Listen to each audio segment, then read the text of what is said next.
Mjamzito, kama umekuwa ukipata changamoto ya damu yako kwamba haiongezeki katika kipindi chako cha ujauzito, karibu kwenye somo tujifunze pamoja siku ya leo. Kama ni mara kwanza kuweza kutembelea channel yangu, unaweza kusubscribe hapo chini ili kujifunza kuhusiana na afya ya mjamzito, lakini vile vile na mtoto mchanga. Wako baadhi ya wafuatiliaji wangu hapa wanauliza maswali kuhusiana na upungufu wa damu katika kipindi cha ujauzito, na kumekuwa na maswali mengi sana. Moja wapo ni huyu anaitwa Hasani, anasema kwamba daktari, habari yako, mke wangu ana mimba ya miezi 8 lakini damu yake iko 0.8.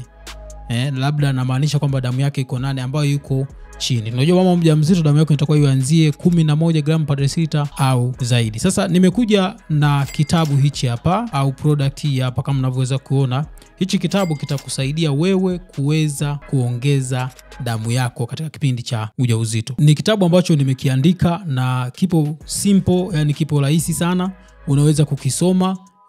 Kiko na peji 50 tu na kitakusaidia kuweza kujua sababu za wewe kupungukiwa na damu katika kipindi cha ujauzito, lakini vile vile na suluhisho lake, na haswa kwenye suluhisho dawa zipi za kuweza kuzitumia ambazo nimeweza kutolea mifano, lakini vile vile kama unataka kuongeza kwa kupitia mboga na juisi, ni juisi zipi za kuweza kutumia. Kitabu hichi kinapatikana kwa shilingi 15,000 tu ya Kitanzania na unaweza ukakipata mahali popote ulipo. Kwa kama unakihitaji, unaweza kuweka oda yako, kanitafuta, nitakupa namba yangu hapo chini kwenye description, utaiona, na kama utahitaji basi utaweza kunitumia message, na mwisho wa siku mimi nitakuelekeza kitabu ukipate wapi. Lakini gharama yake ni shilingi 15,000 tu, utakitumia kwenye kizazi chako chote, labda kama kutakuwa na mabadiliko.